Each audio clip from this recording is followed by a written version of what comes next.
What a plum. I'm back again. I think I love retro games. I think I love retro games. I think I love retro games.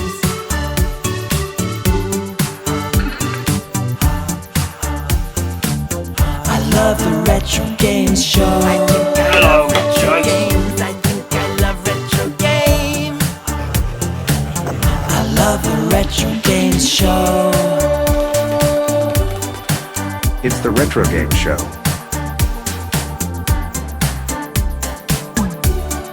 Because it looks a bit like a mushroom. Oh yes! The Retrogames Show. Hello, yes, hello you, I missed you. Oh, it's so good to see you again. Hello, it is me, it is Jace at Retro Games. You know who I am.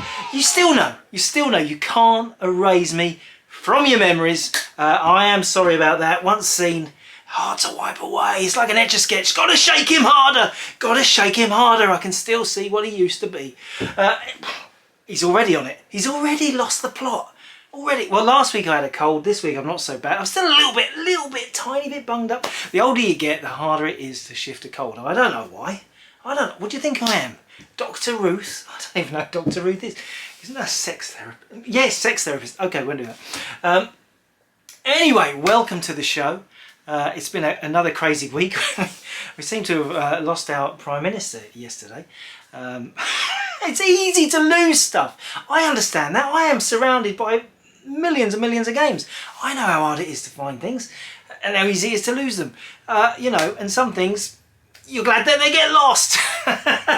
Well, let's see what happens next week. This is an interesting, turbulent time for British politics, but we're not going to talk about that because we're gamers and all we care about is playing games. And what you've been playing this week? You've been playing anything good? You've been playing anything? You downloaded anything fancy?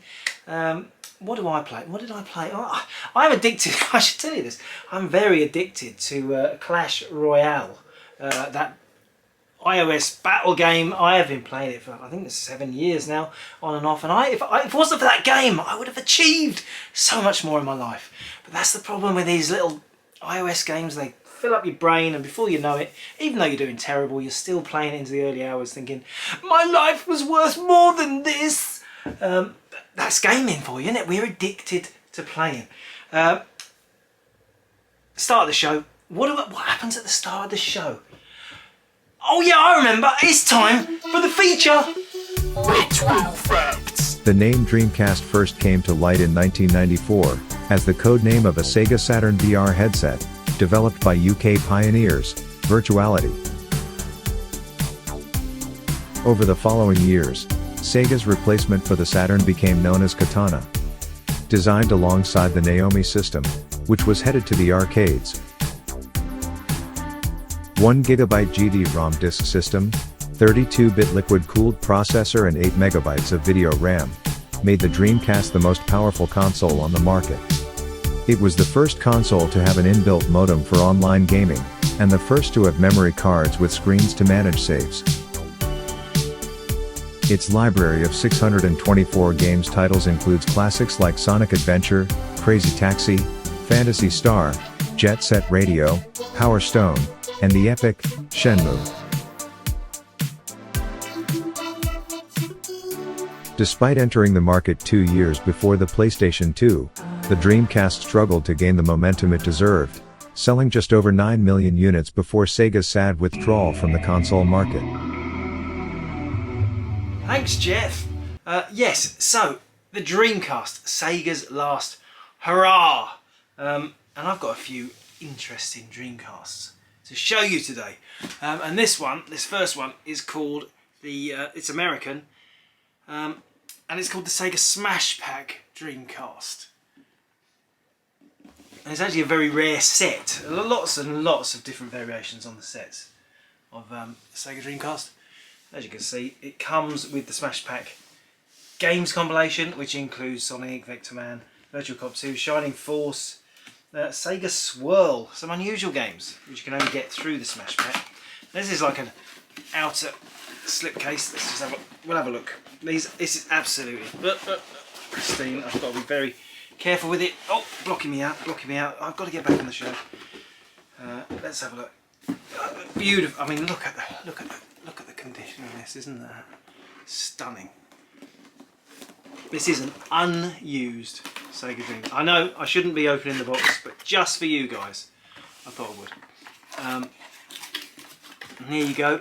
There's the Smash Pack game set there, still sealed. 12 Sega games on one disc. You've got a poster. You've got the internet disc. The actual Dreamcast is pretty standard. It's got more stuff. It's got a demo disc, sealed controller. Oh, I shouldn't be opening this. I shouldn't. This feels wrong. I'm just going to show you the console. I'll slide it out. Sealed cables. And you're thinking, this is just pretty standard Dreamcast. Yeah, it's mint. It's mint in the box. All those decades without being played. Got a box there, and here we have Dreamcast. Still, has it ever been out of this bag? Possibly not. This is a special moment. There you go. Look at that, an absolute brand new, never been out of the box Dreamcast, American, beautiful. It's got a calibrated 13th of March 2001 little service sticker on the bottom there. I'm going to put this back in the bag. This has now been ruined. I have now touched it. This is a brand new Dreamcast. It still is a brand new Dreamcast, but one that's just been displayed. So let's put this back and I'll show you another Dreamcast. Now this Dreamcast is the ultimate sports game system. This is another American Dreamcast, just aimed at the American market and all about sports, because you know Americans, they love their sports. There's a little bit creased the box on this one, but again, absolutely brand new, never been used. So look, there we got. There's a special branded controller there. Look, with Sega, look, never been out of the bag. Sega Sports on there, amazing. And the console is different too on this one. We've got the discs, sealed NFL 2K, NBA 2K, the web browser, flyer, the demo, everything brand new, never been out. Oh, let's subject another one of these to the air, because this one is a little bit different. It's not your traditional white. It is a black Dreamcast. Very nice. Let's pull it out. First time exposed to the light. Oh, look at this. Absolutely brand spanking new. Sega Sports branded on the console. It's just amazing to touch brand new stuff. It's over 20 years old. That is the Sega Sports Dreamcast. Let's move on to another Dreamcast. Now we've got two of these. These are Hello Kitty. We've moved to Japan. These are Japanese Dreamcast consoles. Hello Kitty models. I mean, you can't imagine consoles being aimed specifically at girls in the UK. Not under the, I mean, Game Boys, DS's, yes, but these were aimed at a female audience. Well, I say that, there's a blue and there's a pink. I'm only going to open one of them because, again, they are brand new and unused. And you'll get the gist from just opening one. Let's go for the pink. Oh, I don't like it. I don't like opening brand new things. But let's do it. Because you never ever get to see it. It's never ever going to at least let it get seen. Hang on, I need to turn that upside down. It's very like the UK packaging version, different to the US, where we get that funny cardboard tray box. Let's pull it out. Look, oh no, everything. Oh no, not everything. I've got the controller in here. Let's have a look. Oh, look at this. It's pink. It's got the Hello Kitty branding on there. The blue one is exactly the same, but blue. Hello Kitty, boys and girls. Got sealed. All the manuals there sealed. We've got a flyer there for some stuff. Yeah. We've got the quick start guide, everything else still sealed in its bag. What's in this box? Let's have a look.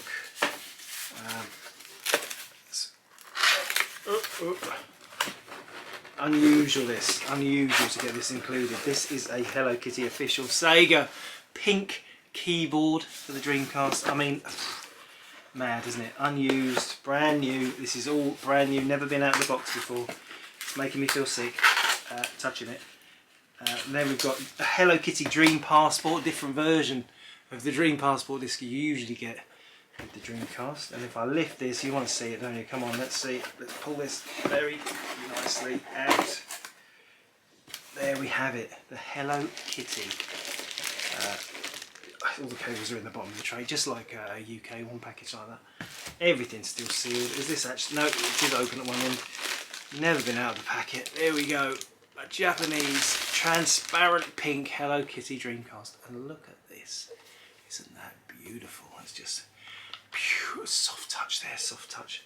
Even the little brushes in there, even the little soft fluffy patches to stop the disc scuffing are pink. They've really gone to town. This is one heck of a girly Dreamcast. This is all build up. Yes, we've got that's four. What about this one?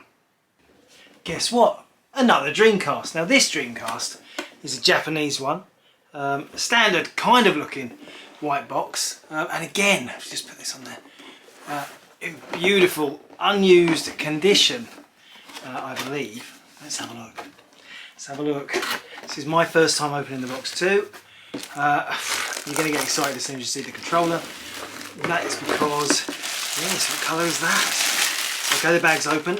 Oh, what is that? Yes, shiny, shiny. Oh, yes, let's have a look. Let's pull out the console. Bear with me. This isn't one of those box ones. This is done in like the American ones. Oh, absolutely mint, unused contents. We've got the manuals and the come on, get it out. What's in the box, Chase? Come on. Here we go. I'm excited. I am excited because you do not see this every day. This is a silver super limited edition, Japanese only, silver chrome shiny effect Dreamcast. Look at that. Isn't that one? And black on the bottom, whereas the, you know, some of the limited editions have been still white on the bottom, but this one is black on the bottom but silver, black effect buttons. Isn't that lovely? Let's do it. Oh yeah, it's silver inside. You've got the black on the foam squares. Yes, a beautiful, unused, again unused Dreamcast. Wow, in a beautiful silver. Now, if you think this one's amazing, check out this one. And here it is. This is the holy grail for Sega collectors. So big, can't even fit it in the camera shot. This is the Sega Dreamcast Divers 2000 system. And it is one of the most bizarre games consoles ever made. Now I'm gonna try and move this stuff about. Let's have a look. Let me try and show you the shape of it. Look at this. Look what a crazy machine this is. It has horns. It lights up. I'll show you that. I'm going to show you it running in a bit. It's got little funny legs there. I don't even know. I think it's so big I'm not even going to get it on the top camera, am I? Let's see.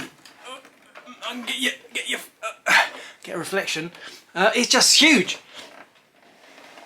Now you retro gamers all want to talk about loving your CRT TVs. This is a Dreamcast with a built-in CRT TV. That's right, this is a glass, old school, warm around the edges, fuzzy and fun CRT TV, yes.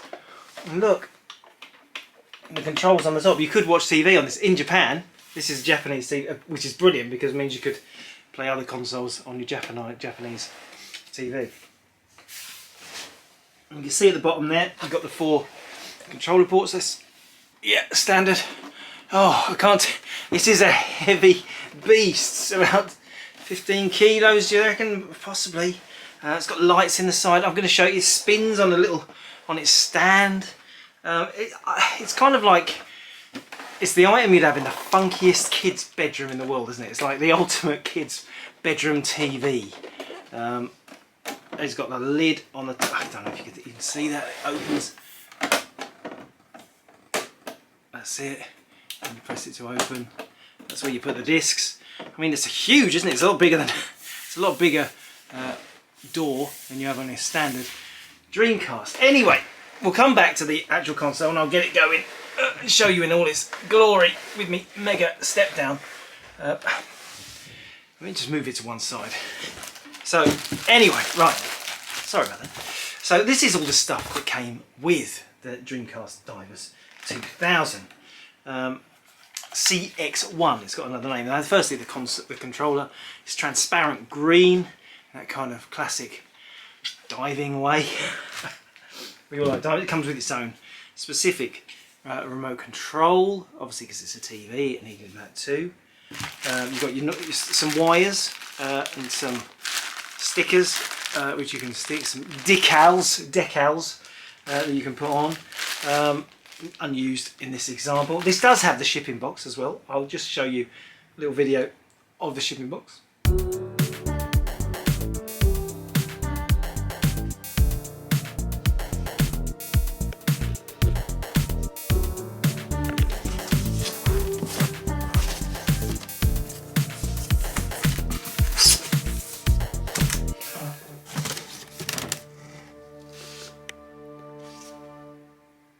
How complete is this? Amazing. It's got this software. I think it's a software, but it's still sealed. Shall we break this? I think it. Don't know. Never seen the air. Let's hope we are. Well, it's proper stuck. It's not like just a pull. Oh no, it is. It is. Let's see what this is. It's heavy. It's heavy. Isao magazine. No, it is still sealed inside. I think it's software. I think it's demos and software. Also, I don't know. It came with it though. Everything is here as it was sold. Now let's have a look at the other things in these boxes. A bit like the Hello Kitty one, this does come with its own bespoke keyboard. And that's in this box here. And as you would expect, it's green. It matches it's transparent really. It's like transparent design of the divers. A super rare item. I'm not sure how many they sold, but there's certainly not many outside of Japan because it's so ridiculously heavy to ship. And let's have a look at this box. And this another thing that made the Dreamcast Divers special is this box, and that is it's got its own special camera, memory card there, like all proper Sega original stuff. I'm not sure what that is. I think it might be to do with the camera, but it's some sort of device. Got sealed batteries. You know I love the sealed batteries. Just have a look. You can see everything here sealed. It's got little instructions in the back. That's the camera. If we take this layer up, all brand new. We've got the manual and a manual visual pack, which is for the camera. We've got a sheet there. We've got the brand new visual pack. This is what you used with the camera, and there's the manual for it. I think in the bottom. Oh, microphone. Oh, headset. Proper actual around the head headset with a green microphone because it's diving. Something specific in. Controller extension cable, possibly unusual. Something else that's got a green tinge, some sort of stand. I think this might be a transparent green stand for the camera. As I said, everything absolutely complete with this set. Incredible rarity, and I knew you'd like to see it. But I know you'd like to see what it looks like running. So come on, let's put it on. Okay, here we go. This is one. It's going to be a bit rolly because the old camera doesn't like CRTV screens, which is a bit of an issue because it does look pretty. It looks super smooth to my eyes, but I can see on the camera it's rolling like crazy. Do you remember this CRTV? Yeah, that's what I used to do. But anyway, let's do the setup and play a game. Oh, it's very loud. It's not loud.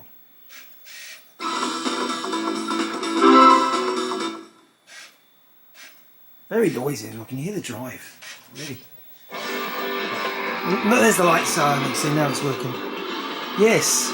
That is one hell of a groovy thing, isn't it?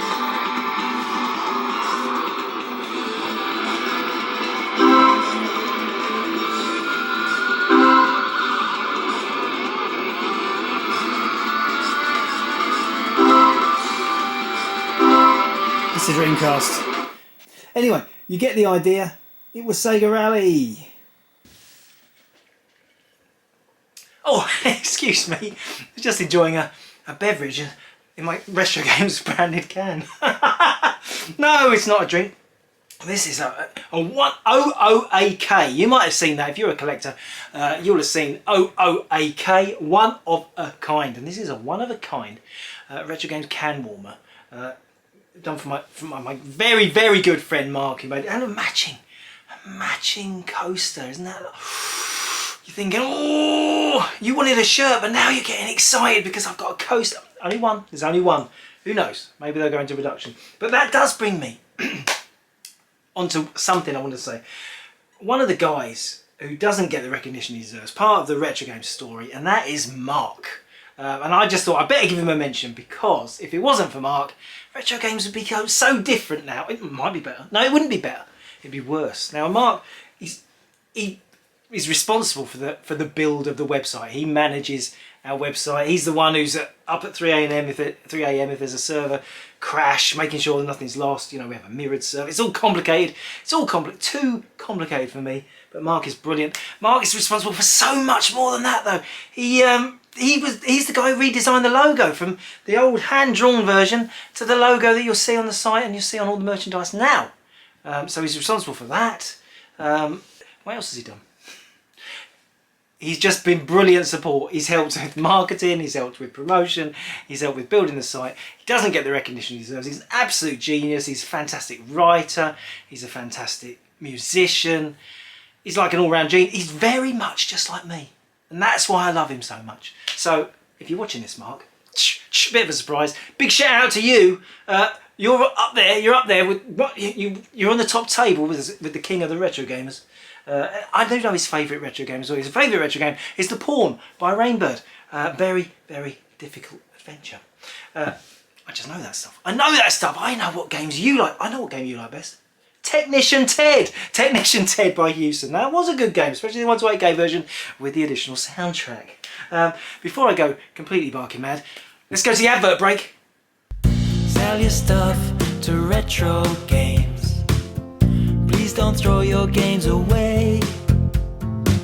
Just send a list of stuff to Retro Games and find out what we'll pay. Sell your stuff to Retro Games. We try to make it hassle-free. We pay the courier to fetch your games, and then we pay you straight away. What do you buy? Well, we buy most things if they are game-related things, like maybe a console or a computer, but mainly it's games. We buy software and hardware for all console and computer formats, including Atari, Commodore, Nintendo, Sega, Sinclair Spectrum, PlayStation, Xbox, Neo Geo, and Amstrad. Nothing is too old or too obscure for us. Discs, cartridges, cassettes, boxed or unboxed. Japanese and USA import games, gaming magazines and books, posters, soundtracks and memorabilia. Electronic tabletop and handheld games, battery-operated toys, and even vintage calculators.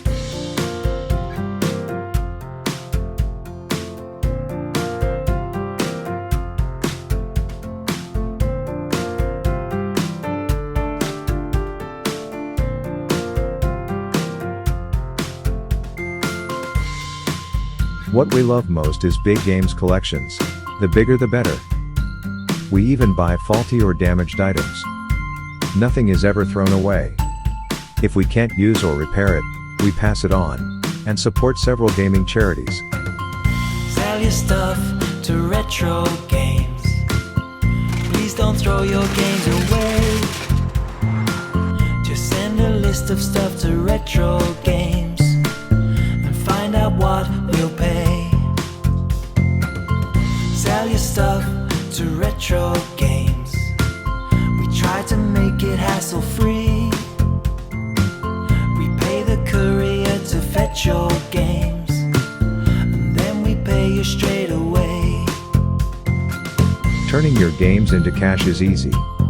Just go to retrogames.co.uk and click the Sell Your Games button. Thought Blossom, the brand new album from Lost Songwriter. I'm just a sad boy. 12 new tracks including Sun Shines Through, Why, when I look in your eyes, does it feel like the sun shines through? Nobody Dances, Nobody dances.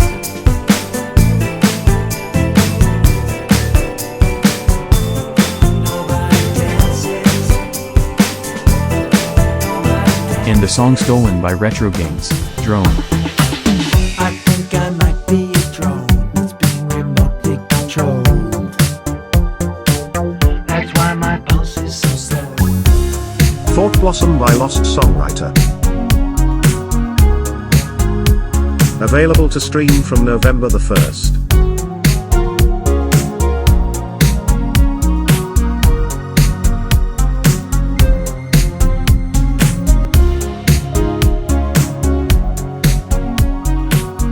Get used to them. Get used to them. The adverts. Same adverts. Do you know how long it took me to make those adverts? I cannot make a new advert every week. Hard luck. Hard cheese. You got the feature. Hard luck. Now, there was something I wanted to say about the feature, actually. I forgot to say. Forgot to mention. Always forgetting to mention things. All those Dreamcasts. They're heading onto the site. All of them. They're all going to head onto the site. You can't... If you need to ask, you can't afford them. But... amazing Dreamcast console collection heading on to Retro Games this week. And I know what you're thinking. Well, if you're talking about what's going to go on the site this week, maybe it's time to go, what's new on the Retro Games? What's new on Retro Games this week? Yeah! What's new on Retro Games this week? Oh, you know what? So anxious I was to be recording. I've left my box just too far from... What? Yes, what's in the box? What's in the box? What's in the box? But I've left my box just out of reach. I have to slide it over. I have to slide it over. Come on. Come on. Bear with me, boys. It's sliding. I've got to reach it. I've got to reach it. Yeah! There's the box. And you can see there's a game on the top, right on the top. I've tried to... There's a lot of stuff in this box. I may have gone a little bit too much. I've just gone a little bit too far this week. Picking out too much stuff. But let's start. Let's start with what's new this week at Retro Games, and that is this. This is an Atari ST game. It's called Life and Death. And now there's several similar trauma centres, several similar games where you operate on people. Let's just get this on the camera. Where you operate on people. And as you can see on the graphics there, it's pretty bloody and gutty. It's bloody and gutty. You're actually doing operations. It's a game where you do operations. I mean, it's very, very groundbreaking. But the reason why this game is so good because it comes with some pretty gross inserts. And so I had to get this out of the show. And this is face masks. Now, when I first saw this game, I didn't really know what this was. Oh, it's a face mask. We are so familiar with face masks now. Thanks, COVID. But yes, it comes with a face mask. More disgusting than that, it comes with these surgical gloves. It's not foam. Yeah, not quite so nice. Surgical gloves there. Weird, isn't it? Weird. It comes with the discs, and I love it when discs have one of these little card protectors. A Mindscape slidey card protector, very nice. It's got still no jingle for it. It's got the code wheel. Yeah, it's got the code wheel. Spin, spin, spin. Love the code wheel. It comes with a 24-hour helpline card. Very different, unusual. Helpline card's got the warranty, registration. There's the manual. Look at massive manual. Do you remember when people had to read massive manuals to play games? I miss those days, kind of. And there's there's like medical notes of your patients. These are loads of it. There's tons of ephemera, loads of it. And then got the proper glossy. It's another manual, another big glossy. Oh my goodness. Oh, this one's like the history of surgery. Pretty nasty. It's got some black and white Victorian photos in there. Wasn't it brilliant when they put so much gumph in your game? Isn't it? Feels like value for money, doesn't it? Feels like it. Infocom's the killer, isn't it? They've got tons of stuff in there, you know. I always think of the space fluff and loads. Anyway, you know, it's an obscure game for the Atari ST with loads of gumph. And that's why I picked it. Moving on, what we're going to move on to? Let's go Commodore 64. You remember that, C64 fans? Just a couple. And what about this one? Pipeline. Now I chose this because I just have great memories of playing it. Task sets, Pipeline. It was one of the first kind of... There's a lot of puzzle games like this, if you think about it. Like Mini Motorways, Mini Metro. It's kind of solution, winding around a screen, trying to make a solution. I think this is directly related to those games. It's ahead of its time, Pipeline, fix the pipes, fix the plumbing. A very satisfying game once you finish each level. So that was it, that's all I'm saying about that. And about this one, Commodore 64 as well, this is Mystic Mansion. Very rare game. Adventure game, I believe. Oh, I was going to say, I do have a little manual. It's got a separate little manual there. Welcome, story time. Welcome to Mystic Mansion. No, this is an arcade. It is an arcade game. I'm going to show you. This is what Mystic Mansion looks like. I'll read this at the same time. Welcome to Mystic Mansion. Explore this mysterious mansion's 60 rooms and race against time to find and collect the 40 treasures hidden inside. You'll need quick thinking and a sharp puzzle-solving mind in this unique game that blends all the excitement of arcade and adventure games.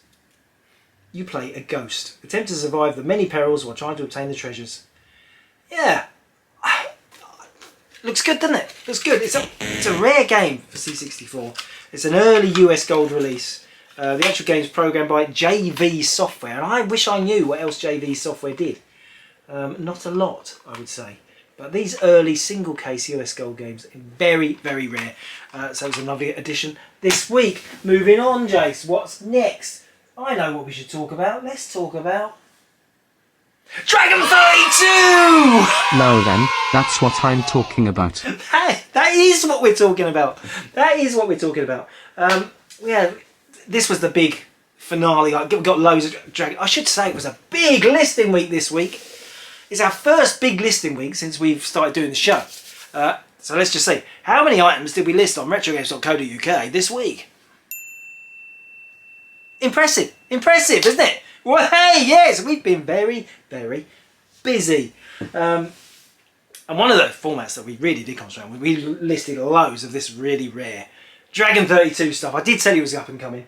And so let me show you some of that. Dragon 32, let's go. Now this I picked just because it's absolutely hilarious.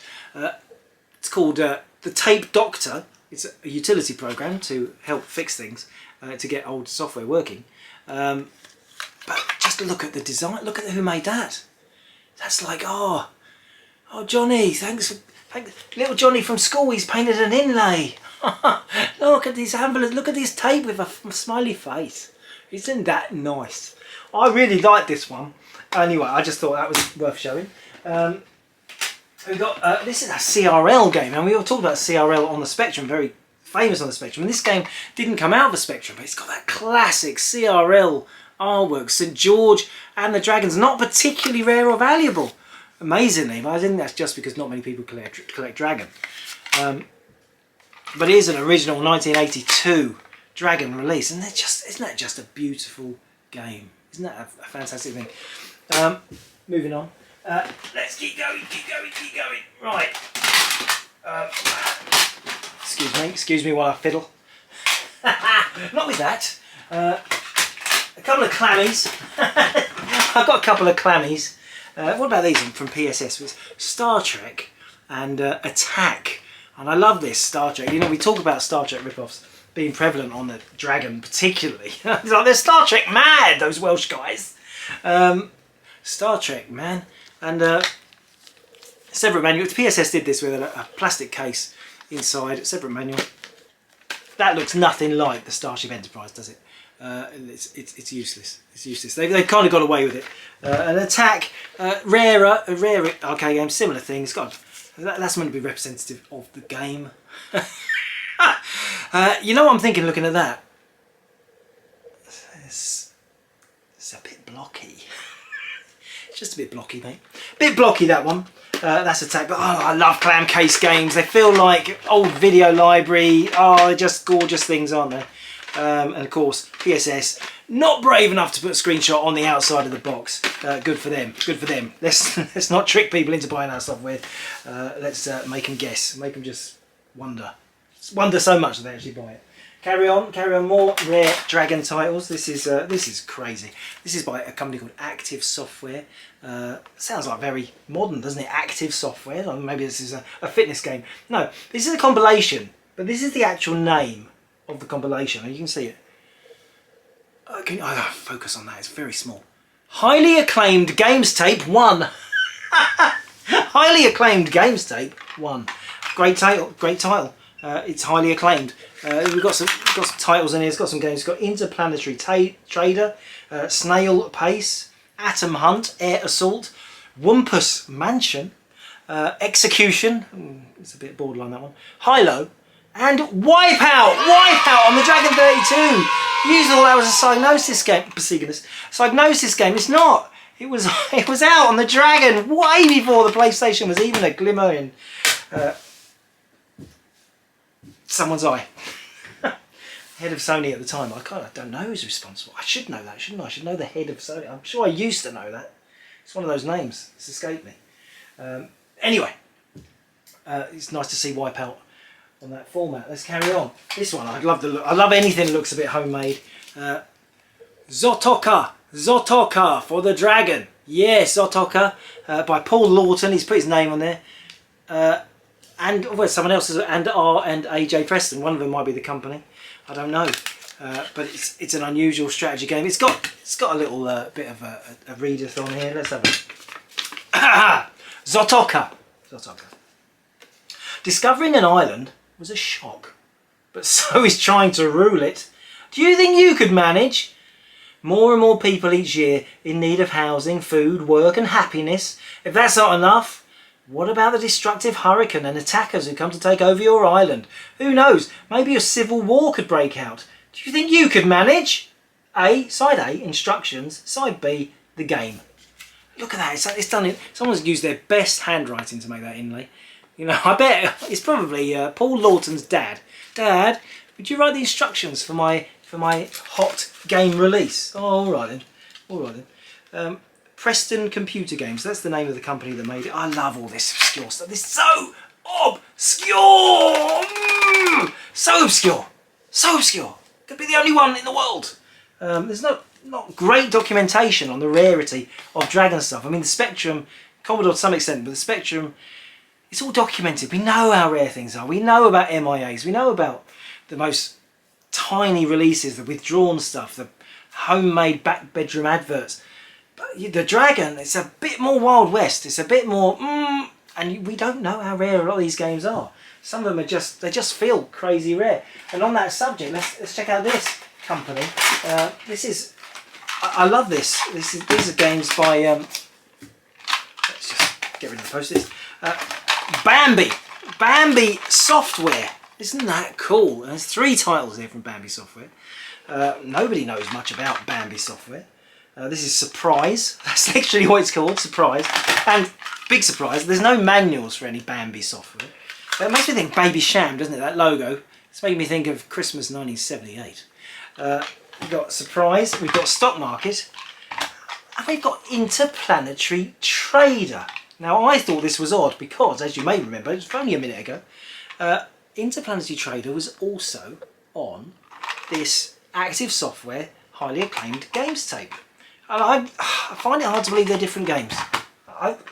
There's some deals going on there. Some deal with Bambi Software and Active Software working together as a team. We'll never know the true story, but that is the mystery of retro gaming, and that is what we love about it. So yeah, 3 there. 3 games by Bambi Software. They didn't release anything for Spectrum. They didn't release anything for anything other than Dragon, I believe. A little twinge then. No! My brain says they also released something for BBC, so I must have seen at some point something on the Bambi label for BBC. My brain contradicted me. It just chipped in and said, stop it, you're saying rubbish, you're saying rubbish. You have seen something for the BBC, but I don't remember what it was.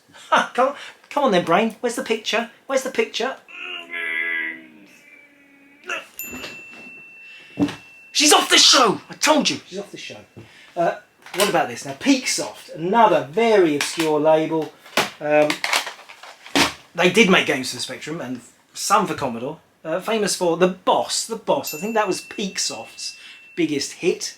Football management game, but they released a lot of stuff for Dragon and lots of obscure stuff for Spectrum and Commodore as well. What about this? Photo Finish. This is a horse racing game by Peaksoft. I guess based in the Peak District. I'm just putting it out there. They're probably based in the Peak District. They were. Photo Finish. Super, super, super rare horse racing game. What about this one? Brilliant title, this one. Aussie. I guess it's Aussie the Osprey. I'm guessing by the picture that's an osprey. Hard to say. Is there maybe some info? Let's see if I'm right. I was right. It's a tough life for Aussie the Osprey. I'm not joking. I had not read that. I just could feel it. That's how connected I am to video games. Okay, get over yourselves. 5 hungry chicks to feed, and those pesky poachers keep raiding the nest. What for? They were raiding them for the baby birds. Dive for your dinner and plaster the poachers. Oh, you've got to poo on poachers. That's nice. Increasing difficulty, high score. Brilliant. Hawthorne, Burton-on-Trent. I think Burton-on-Trent is in the Peak District. I think I was right again. I'm just always right. Another Peak Store. I've got another one. Can you believe that you can have 3 games that have not been listed on the site before by Peaksoft, all in the same week? Isn't that mental? Isn't it amazing working here? And look at this. This is The Sword and the Sorcerer. But look at this. I love artwork like this. It's like... There's one word for this sort of artwork. One word I would say, and it's the that'll do artwork. That'll do. They had some guy designing the cover and they just got to a point and said, that'll do. That'll do. Let's put it out. Who cares? Oh, what? No. I made a mistake. This isn't a Peaksoft game. It's a Blabby game. I preempted myself because I was coming on to Blabby. Ooh. Let's talk about Blabby. Now, Blabby, famous particularly, but no, I found the other Peaksoft game, picked up the wrong one. Don't panic! And that's what I just did. I panicked about picking up the wrong game in the wrong order. Don't panic. I've got to do that whole bit about that'll do again. That was brilliant, wasn't it? That bit was brilliant. Come on, I've still got some fuel in the tank. This hasn't got totally boring yet. I'm still talking baloney. That's American sausage. Freely. It's still pouring out of me, just all this crud. You know, keeping you guys watching. I don't know why you're watching this. Anyway, another super rare. Don't panic. Hitchhiker's Guide again. That's the second reference because that little interplanetary fluff, that was from Hitchhiker's Guide. And now I've seen something that's made me think of Hitchhiker's Guide again. You'd think that maybe I had a Hitchhiker's Guide in there, but I haven't. No Hitchhiker's Guide game in the box. I'm sorry about that. Moving on, let's talk Blabby. Now, Blabby released tons of stuff for Dragon, and I love it when I get a load of stuff by the same company. So I'm going to lay these out. I'm going to lay them out, and I'm going to talk about them. Not for ages, just for a little while. I'm taking the post-it notes off because it doesn't look quite so good. But look, they've all got the Dragon. You probably can't see. Zoom in. Look at these games. Now, these are the original early issues. Early issues are like text, like this. But they were later released with picture sleeves. Still more. Oh, is this going to be a nice shape? I've got one more. One more.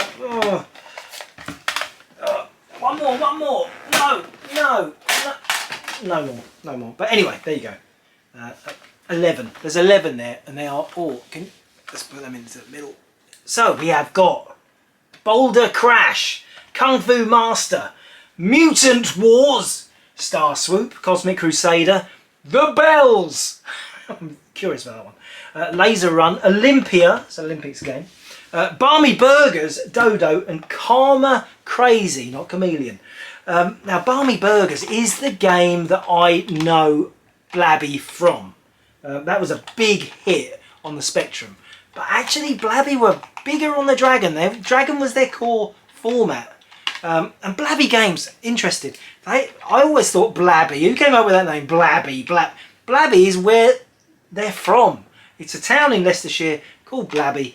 And that's where the guy, John Bayliss, set up his shop. He had a games shop. And then decided to release his own games. And they did all the mail order from their own shop. And they put out just interesting titles. They advertised for people to send in computer programs. And they released loads of other stuff. But Barmy Burgers was the big hit. Now, I've got some of these. See, these are the white original issues, Dragon 30s. I mean, super rare. These are ridiculously rare. But I've got some, like this one, Cosmic Crusader. As you can see, that is the reissue in the colour sleeve by Babbly. If I can put that on that Comic Crusader, you see that's the second issue there. And I've got another one. It's sort of no. Well, obviously I talked about this, and that'll do. Inlay. That's not actually on there, but that is by Blabby as well. But here we have, this is Barmy Burgers, and this is what the Spectrum version looks like. I used to play it. Burger Time was massive for a while. It was a very cool game. We had Mr. Wimpy, I saw that last week, and we sort of had Barmy Burgers, and they were really the burger games on the Spectrum. And it was a big game. It was a big game. Everyone liked it. And I love the artwork of Barmy, but I would actually love to have the original artwork for that. Isn't that just the most classic? It's one of my favourite sleeves of all time, and I don't know why. I mean, it's a sausage chasing a burger. That sounds like adult entertainment. No, don't get rude! Put that here, Barmy Burgers. And this one, we've actually shown this, I think, before on the old unboxing videos, and that is this. Giss a Job. Yeah, Giss a Job, and it's got such a... That'll do. Inlay, look at this. Giss a Job. Let's read about this game, Giss a Job. I don't know if I read about it last time. I talk about this game every time it comes in. Get used to it, all right? Stop complaining. If you've got something to complain about, put it in an email and write it. Just send it. sales@retrogames.co.uk. Okay, Giss a Job. This might be good, this. Yobbo is desperately trying to find a job as a top games programmer. Not an easy thing to do, especially when everyone is out to stop you. Headbutt your way through 12 screens of fun. That is it! That is the whole game. That's what you got to do. You headbutt your way through 12 screens of fun. Now, I don't know if you've got any kids who've seen careers advisors. That's what they need. That's the advice they need. Come on, son. You've just got to headbutt your way through. Just headbutt your way through. It's easy. It's easy. It's what we all had to do once. Anyway, any more Dragon? We got to the end of the Dragon! That sounds like a drug reference, doesn't it? Chasing the Dragon. That's what I'm thinking about, Chasing the Dragon. Let's clear up some space. Now, does anybody remember episode 1 of the Retro Games show? Well, it was only 6 weeks ago. You should remember. Anyway, we talked about Ollie Frey in our special feature. And this week we got this. Oh, wow. The fantasy art of Ollie Frey, and this is a beautiful coffee table, full colour book, 250 odd pages, all of Ollie Frey's amazing work. So I just thought I'd have a quick, I had to show you this. Isn't it amazing? Retrofusion Books, they're also the people who published the Crash Annuals. There's a whole history of Ollie there before you get to all his great artwork and his comic strips, and Lunar Jet Man, didn't he do that? And oh, look at this beautiful, beautiful book. And you know it's got that beautiful smell. Not me. Beautiful smell of books. Sometimes you get a new book. It's like, oh yeah, I like that. The smell of glossy paper. It's a beautiful thing. Anyway, yeah, just thought I'd show you that. It's listed this week. The fantasy art of Oliver Frey. Yeah, I've got a copy of my own collection. I just thought it was well worth showing you that. Let's go on to the Nintendo NES. You remember that? It's a console. Here's something for the NES. What about this? A Crash Test Dummies. Very rare PAL game. Not PAL. Oi, PAL! It's rare! No, it's very rare on PAL format compared to the American one. It's a slightly different box as well. But it's in really, really lovely condition. Let's get it out. Get it out! And then we've got the cartridge there. You can say it's a CQ UKV. That is a UK issue. Yes, UK in the code word. And then we've got two manuals. Was that a foreign one? Oh, we've just got two. Just two. It's just greedy. Two. Still in English. Yeah, still. Well, it's got a bonus manual, which we obviously didn't realise because we're going to list that separately. But anyway, a beautiful NES game. Now, what else have I got in the box for NES? What? Yes. What's in the box? What's in the box? Yes, another NES thing. I told you. Listen. And what about this? The classic that is the NES cleaning kit. You know about NES cleaning kit. The Nintendo NES was so badly designed with its cartridge slot in the body of the machine that it gets corroded and full of gunk and stops working properly. We're talking about the red flashing power light issue, and any NES collector, any Nintendo collector will probably know about the red flashing power light issue. The red light flashes when a cartridge hasn't connected properly into the connector, and a lot of people, they strip out the old connector and they put on a better quality new one. They take their NES apart with a special Nintendo screwdriver and they fix it and they change the head. But Nintendo knew all about the problem. They knew they made the NES a lump of crud, and so they made the NES cleaning kit. And if you're not familiar with this, it's such a weird thing. It is a cartridge. It is a cartridge. Let's take it out of the bag. This is a brand new example, by the way. I don't think this has ever been used. So you've got a Nintendo branded cartridge there, and you can see it's got a white fabric blade. Let's say that's a blade. And you push this in and out of your NES. Like, it says like 10 times, I think, in the book.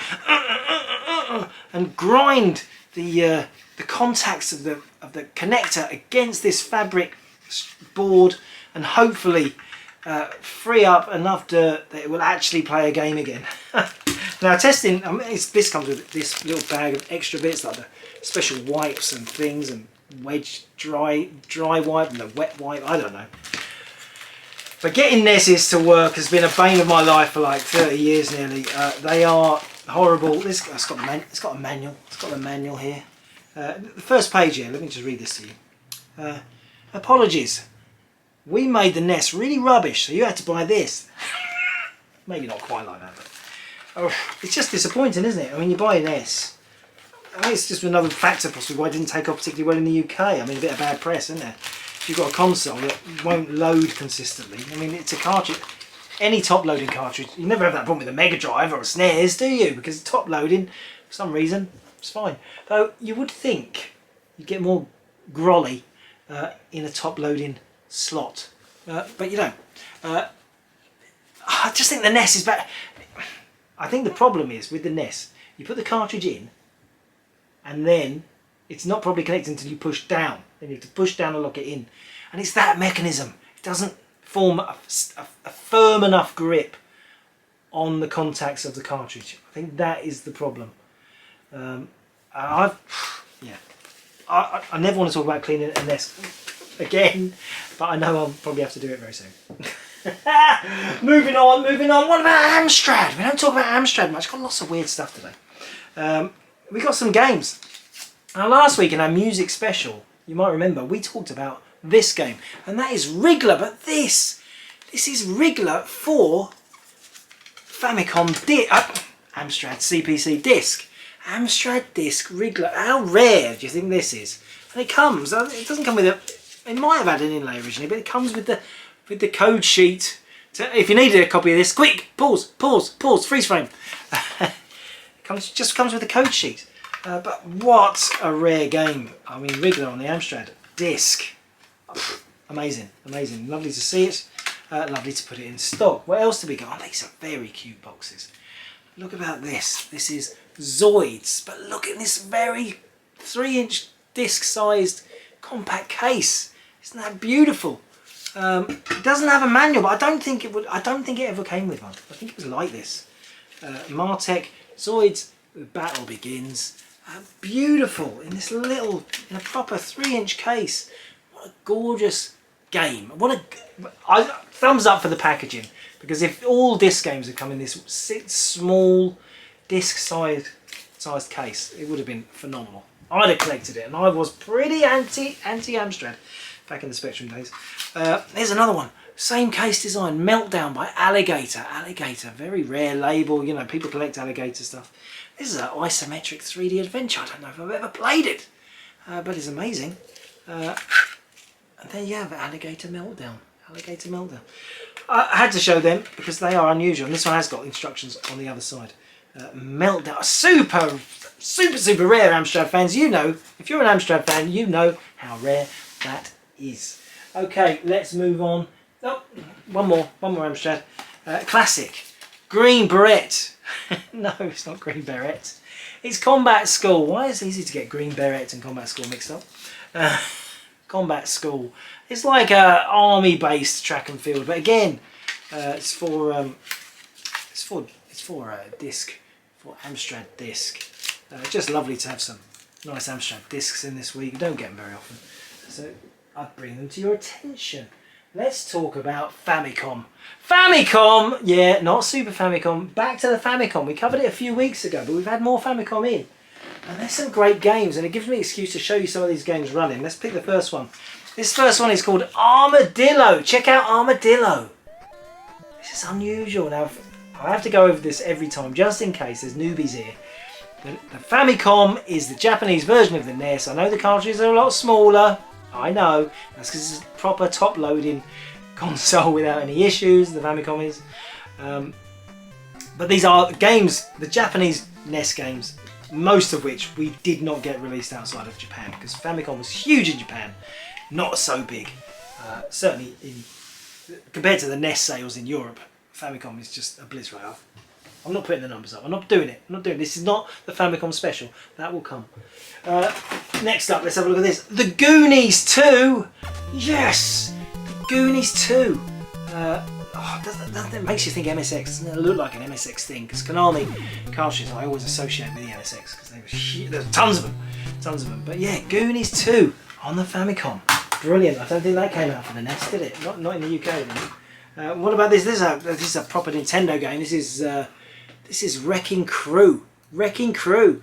Which looks like the old Mario Bros. Not Super Mario Bros, but the single screen Mario Luigi. I don't know. I haven't played Wrecking Crew for a long time. I have played the original Mario Bros. Brothers. Let's say people call it Mario Bros. Bros or Brothers? It's Brothers. Mario Brothers.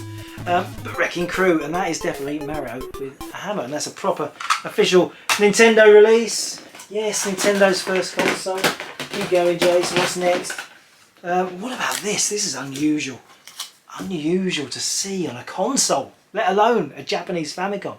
It's the LucasArts game Ball Blazer. Most famous for the Atari 800 version. But here it is on the Famicom. Slip and slide, 2-player at the same time. It's a future sport game really, even though you're driving little cars, trying to shoot a ball in the goal. Big on the Commodore 64 too. I think it came out for Spectrum. 1-8 special version actually, is 128K special version. Ball Blazer.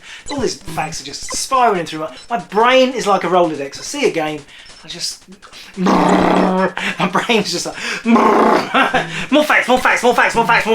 Stop the facts. Too much facts. Let's just concentrate. This is a Lucasfilm game for the Famicom. And it's unusual. Moving on. I've got loads of Family stuff here. What about this? Yes, Parodius for Famicom. Cutesy, brilliant shooter. Parodius didn't come out for NES, did it? No, it didn't. No, don't even think it did. Did it? Might have. I'm making myself look silly. Carry on. Before I do, Ice Climber. Yeah, another Nintendo first party. Ice Climber. Classic. It's a classic NES Famicom game. Yeah, brilliant. You can see that going. Ice Climber. Brilliant. Keep going, Jace. Loads of these. I only talked about this the other week. Did it come out for NES? Yes, it did. Bomberman on the Famicom. Not for the NES. Famicom. God, get your words right, mate. for the Famicom. I mean, it never came out for NES, but it could have, couldn't it? It could have. It could have been a Bomberman for NES. Bomberman? Bombermen. Anyway, we've got too many things to say whenever time a Bomberman comes up. Bombermen. Stop it. What about this one? Another Konami classic, Kid Dracula. Kid Dracula, another game that didn't come out for the NES in Europe. It might have come in the US. I'm not. I'll be admit here. I'm a British gamer, and the NES got a lot more stuff in America than it got over here. And we don't get it very often because American gamers very rarely send their games to the UK to sell them. So I don't know. Kid Dracula could well have come out for the NES in America. So please sprinkle away pinch of salt. Take what I'm saying, pinch of salt, because I'm transfixed. My brain is logged on to UK NES, and I am just not knowledgeable enough of all the US releases, because there is some brilliant US like Road Blast and stuff that we never got. Anyway, carry on. Wild Gunman on the NES. Yes, on the Famicom. On the Famicom.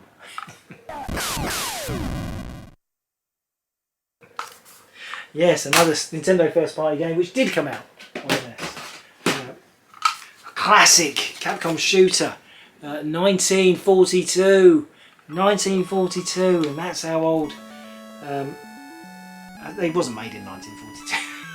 It's made in 1985, but it's an old role-playing game.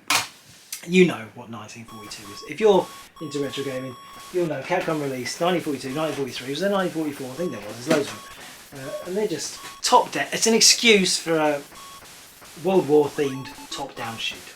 There you go. What about this one? This game. Unusual. I think this Yoshi's Egg. This is Yoshi's Egg.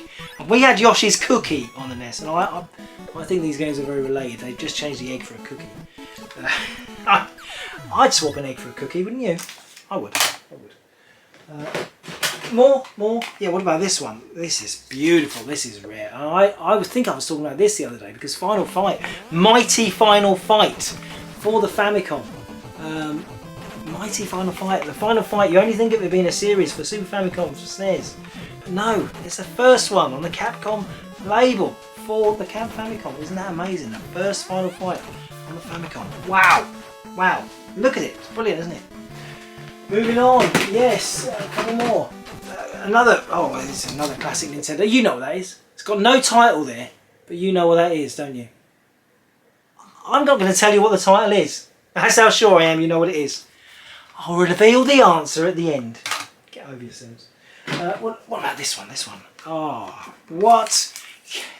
No. Silver! It's silver! It's Star Wars for the Famicom on a silver cartridge. Isn't that gorgeous? It's like proper shiny chrome. It's like the old NES gold cartridges, isn't it? But silver! They didn't do this on the Famicom, on the NES version. Ours was just great. It was just great. But Star Wars on the Famicom. Beautiful silver cartridge. Love it.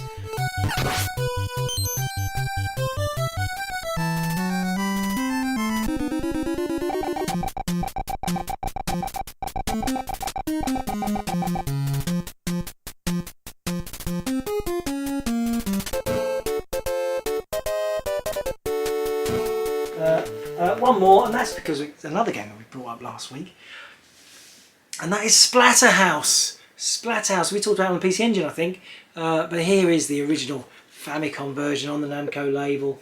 Splatterhouse, brilliant, walking around whacking people. One of my favourite game titles of all time. And that brings us to the end of the Famicom stuff. What else is in the box? What about this? A game for Philips Video Pack. We haven't talked about Video Pack. We haven't covered Video Pack in this. This is Terrorhawks, based on the Jerry Anderson show. Now, that Video Pack was relatively popular. 1981 it came out in the UK. It's based on the Magnavox Odyssey 2, so it's got a heritage going back to the first ever games console, the Odyssey 1, which I have covered in a previous video. The Odyssey 2 was the replacement, came out by Magnavox in the US. Not stolen, licensed by Philips and released all over Europe. And our version was the Video Pack. This is quite some really cool Video Pack consoles with built-in screens like this one. and then you've got the classic video pack, which you'll find video packs on the site. I like video pack cartridges because they've got a handle. They've got a handle, haven't they? Look. Oh yeah. I just want to like hold them and just walk around, swing in my cart. Just swing in my cart like a handbag. I just love it. Video pack, not very expensive to collect. They're quite low value games, £5–7 sometimes. Box cartridges, £5–7. I mean, it's amazing, really, isn't it? But that's because they're quite common. I think they bundled a lot of the games with the console when they sold it. So particular titles, they are quite common. But also another thing about video pack is all the cartridges are numbered. So this was, you saw, was number 51, and generally 50 plus are the rare ones. So it's easy to work out. Any cartridge at the top end, the later ones, 50 plus, they're all super rare. Well, no, Terrorhawks isn't actually that rare. 51, not too bad, but Mouse and Cat and a few others, really rare. Breathe. Another video pack item I've got, it's a bit special today. We haven't had one of these for a while. And this is video pack number 31, and that is video pack music. Yes, a music synthesizer cartridge for your games console. Something a bit unusual. There are several interesting modules for video pack. There's a chess one, which has got a built-in chessboard, and you can play chess. Amazing, isn't it? And this is another one anyway. And the board games ones, you know the board game ones. There's several board game. There's three different board games that came out for playing with the video pack. But we'll cover them a different day when one comes in. But yeah, it's got a lovely big glossy manual, and then this membrane thing. This would go because the video pack, as you saw in the picture, has got a keyboard, and this slots in. It slots in like a giant, a bit like a slidey thing. It's like you slide it in like a big slidey thing.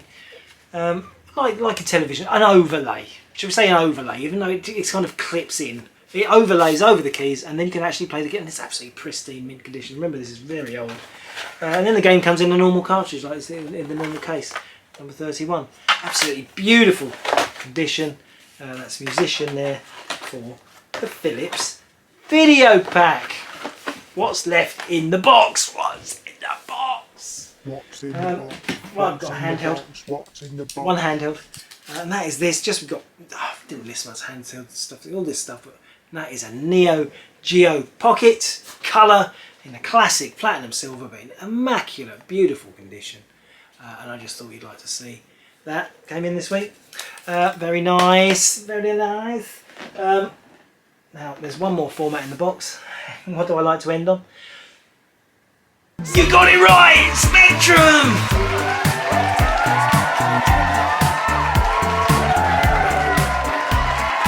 Yeah! Spectrum! Yeah! Spectrum! Spectrum! Spectrum! What can I say? We love the Spectrum on this show. If you don't love the Spectrum, hard luck. Hard luck. Because it's not going anywhere. We're always going to cover a bit of Spectrum, I think. We have had weeks without any Spectrum, haven't we? I think we have. And we bought a nice collection this week, but it was a collection and it made me think of collecting, because it was a guy who collected particular labels, and that is the magic of collecting 8-bit stuff, is getting matching stuff on the labels. Do you know what? You're talking gobbledygook, Jace. What you on about? Let me explain. This guy collected Virgin games. Games on the Virgin label. We're talking single case games like this, like Ryder, like Robber, like Ghost Town, like Racing Manager. And you see how pretty these are laid out. Let me just make some space. I'm going to lay these out. I'll lay it out. Just give you a bit of a show. Yes, so there you go. We're not stopping there. He had loads. So he had Starfire. He's got the rare ones. He's got Logix. It's a puzzle game. He's got Lost. Based on the classic TV show. No, it's not based on the TV show. Spectron. Brilliant. Quetzalcoatl. I always get this one wrong. Quetzalcoatl. But look, we're building a picture. We're building a picture on the table. Isn't it beautiful? We've got Angler, fishing game, one of the first fishing games on the Spectrum. Dr. Frankie and the Monster, that's a rare one. Dr. Frankie and the Monster. Sheep Walk, yes. The sheep walking simulation game, very rare. And the classic Yomp, that's to do with armies, isn't it? That's to do with storming areas, yomping. And look at those. Oh, isn't that beautiful? That is a little stack of all, and that is the joy, isn't it? That is the joy of collecting, when they all match and you've got like a whole chunk of a library, a chunk of a label's output. I know what you want to do. You want to see him spine on, and this is the joy, isn't it? This is why Hit Squad and Kicks and all those have got so popular, because they look so gorgeous in a line, don't they? Let's move that in a line. Look at that. Isn't that good? Anyway, those are some lovely rare Virgin games. It wasn't just Virgin though this week. We've got some games by Capcom, Spectrum Capcom games. What about these? LED Storm, that is a coin-op game. Tiger Road, brilliant game. Fighting, another coin-op classic. Street Fighter, the original Street Fighter. You see what I'm doing here? They all match again. We've got Forgotten Worlds, classic.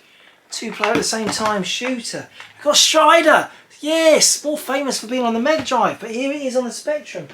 I don't think that's all. What about this? Bionic Commando. Oh, classic, brilliant, extended arm platformer. 1943, we only just talked about the Famicom version, was that 42? Look at this, One more to make the 8. Yeah, Ghouls and Ghosts, of course, Ghouls and Ghosts. And look at the gorgeousness of having all these together. There we go, like a block of Capcom. I'll have 3 ounces of Capcom, mate, all right. Let's do the spines, let's do this. I know you're excited, aren't you? Because this, it warms our inner collector, doesn't it? This is the warm fuzzy feeling of collecting particular things. It's when they all line up. It's about organisation, isn't it? It's like the thrill of getting something organised and weirdly, yeah, accumulating more things by the same company just gives us a warm fuzzy feeling. The completist in us. We want everything to be in order. Maybe that's what collecting is. It's putting things in order. And there's another format. What about these? Really early now. We're talking about Quicksilver, one of my favourite companies. Started on ZX81, and the design of their sleeves, fabulous. So they stuck to the same artwork for everything. There's a rare one. Fantastic Voyage. Travelling inside the human body. Fred, I had that game when I was a kid. I always liked opening this up to show you the screenshot. There's the game, and that's what made me buy it when I was about 12. Because I thought, wow, I loved it. Fred was a great game. Mind Out. Lots of simple arcade. Oh, dropped it. Oh, lots of these had the overlays on. Look at this, it's like shiny. They've got the overlays. Beautiful. Let's keep going. There's more Quicksilvers. Frenzy.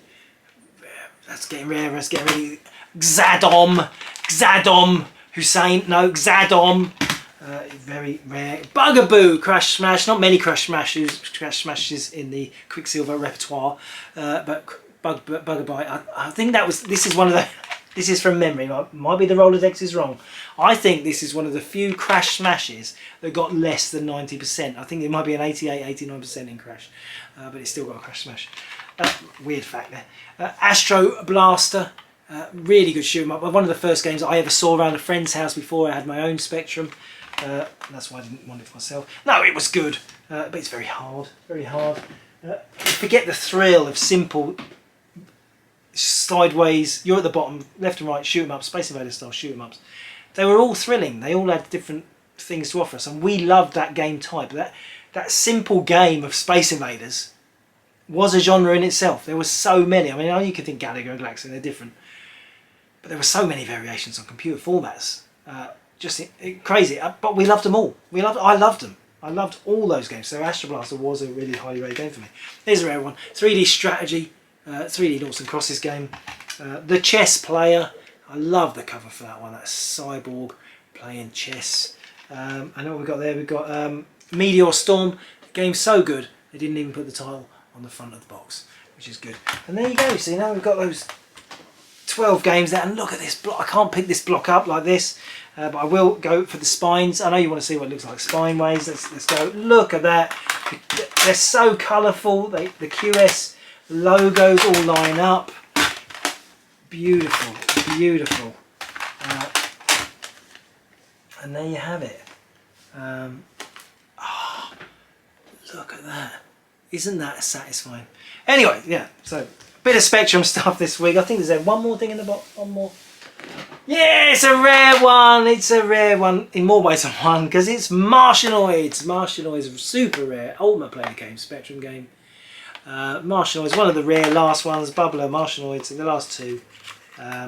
Beautiful condition, this. Beautiful. Look at this. Lovely. Lovely. And you can see the gameplay there. Shaded isometric graphics on Martianoids. Let's be honest, at the end of the Ultimate Play the Game reign, the magic had gone. It did go away. As soon as they got involved with US Gold, we all kind of thought, oh, Ultimate, what have you done? US Gold? Stuff like that, you know. Because Ultimate were the kings of the Spectrum. You know, everyone's a king, but Ultimate, they made the most exciting Spectrum game releases of all time. And on that final exasperated sigh of relief, it is the end of another show. Thank you very much for watching. Until next time, Retro Gamers! Retrogames says thank you for watching. Retrogames says thank you for watching. Oh, just in case you're still working it out, it was Duck Hunt! It was Duck Hunt! Should have known that!